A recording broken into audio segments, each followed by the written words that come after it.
Good evening, sir. Can you please state your full name and your birthday? My name is Chase Francisco and my birthday is on September 15.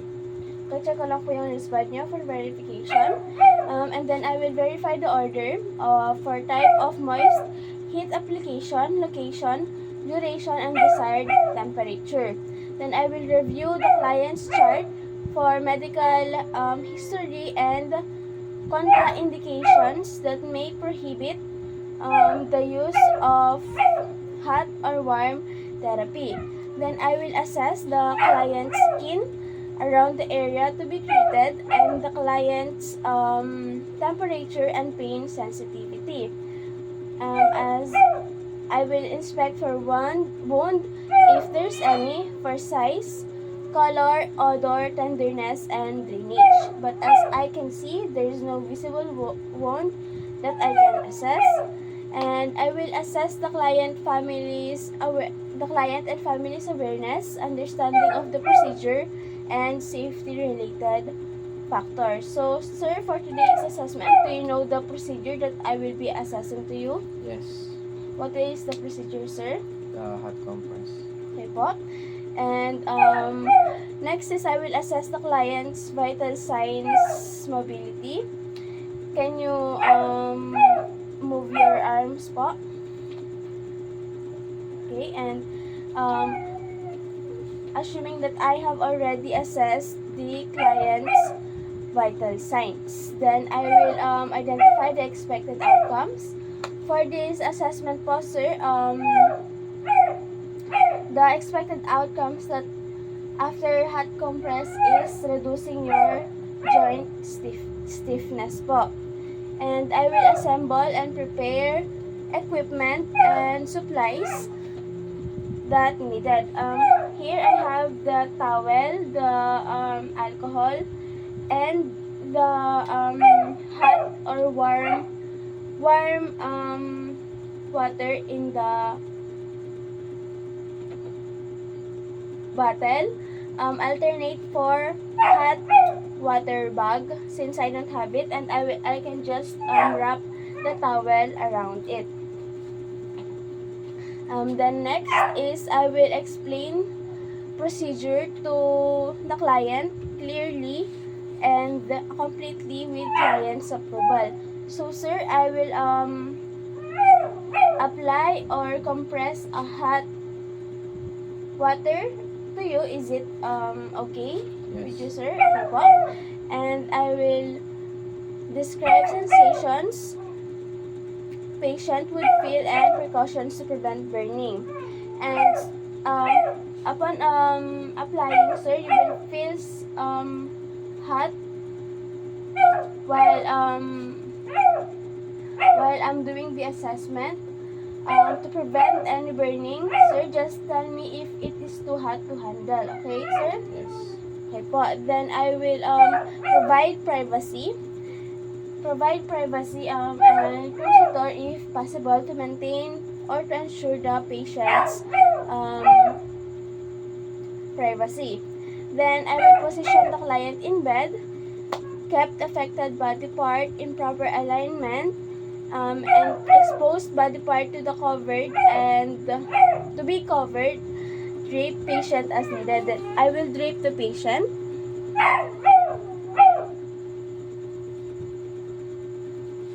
Exposing only the part that I will doing the hot compress. So the patient is draped and the arms is out. I will now perform hand hygiene.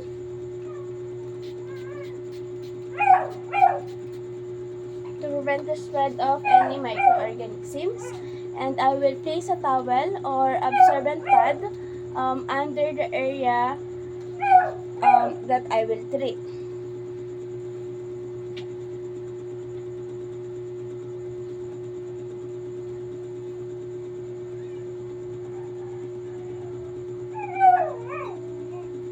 Okay po. And then I will apply the heat compress to the affected area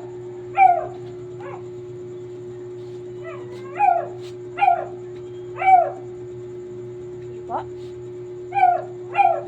And I can stop the application po immediately if the hat is too much to handle.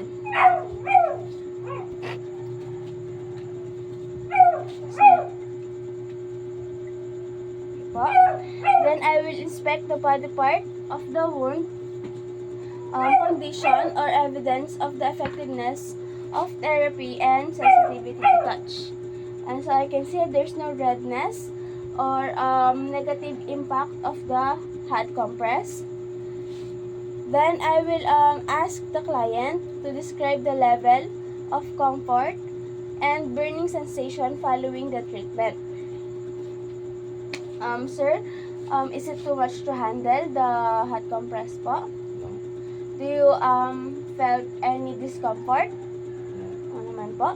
Okay, then I will obtain vital signs and compare with the baseline. So, since assuming the first vital signs is just, we assume that it is all normal and the same as the vital signs that we obtained today. And I will identify any unexpected outcome. Sir, do you have any discomfort that you want to tell me po? No. None? So far, okay. Then, since the assessment is done po, thank you so much for your cooperation, sir. I will now just document and report all pertinent information of the procedure performed. Good evening po, sir. For today's assessment, I will be doing the cold compress. Can you please state your full name and your birthday po? My name is Jace L. Francisco and my birthday is on September 15, 2003. Okay po, check ko lang po yung wristband nyo for verification. And I will verify doctor's order for type of moist, cold application, location, duration, and desired temperature, sir. And I will review the client's chart for medical history and contraindications that may prohibit the use of hot or warm therapy. And I will assess client's skin around the area to be treated and the client's temperature of and pain sensitivity. And I will inspect for wound if there's any, for size, color, odor, and tenderness. But as I can see, there's no visible wound. And I will assess the client and the family's awareness, understanding of the procedure and related safety factors. And next, I will assess the client. It's just the same, and I will assess the client's vital signs and mobility to see if the vital signs is normal within limits po. Then I will identify expected outcomes. For expected outcomes, sir, it will reduce the pain and minimize the swelling po. And I will assemble and prepare the equipment or materials that we will be needing. And I have here the water that I can dump the towel, and I will explain the procedure to the client clearly and completely with client's approval. So for today, sir, for our assessment of cold compress, I will apply towel that is cold to you. That is cold? It is okay with you, sir? Yes. Then describe sensations patient would feel and precautions to prevent friction or numbness. So you will feel the numbness po around the area that I will be applying the towel. Just tell me po if the cold is too much to handle, and if there's any discomfort, so I can stop the procedure immediately. And I will provide privacy. I will close the curtain or close the door if possible to prevent or to maintain the patient's privacy. Then I will position the client in bed, kept affected body part in proper alignment, exposed body part to be covered, and drape the patient as needed.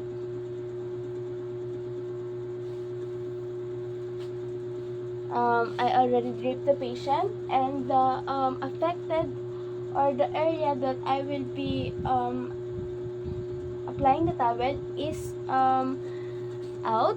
Then I will place a waterproof pad or towel under the client's body part. Okay po. And I will submerge gauze pad or towel into the water.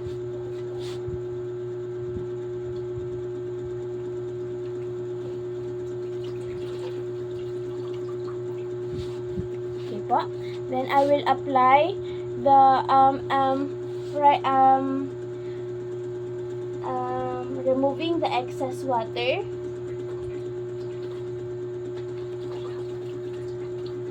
Then I will apply compress to the affected area.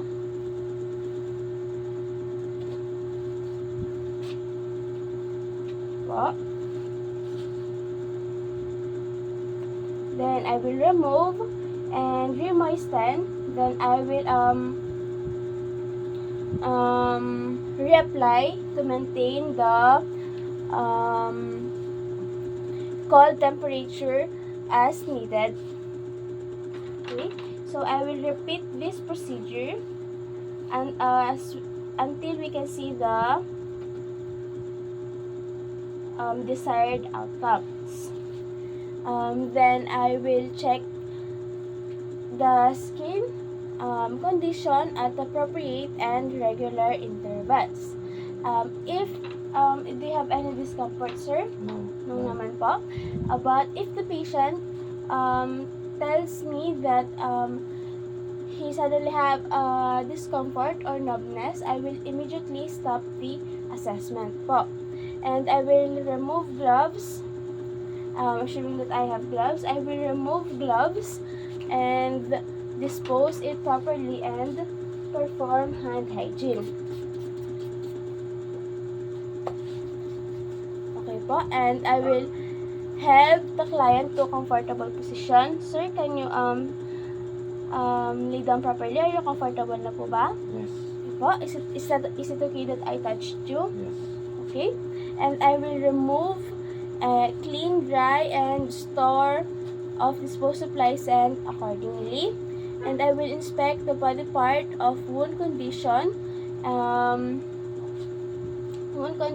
for evidence of the effectiveness of the therapy and sensitive to touch. I will ask the client to describe the level of comfort and burning sensation following the treatment. And then I will identify if there's any unexpected outcomes.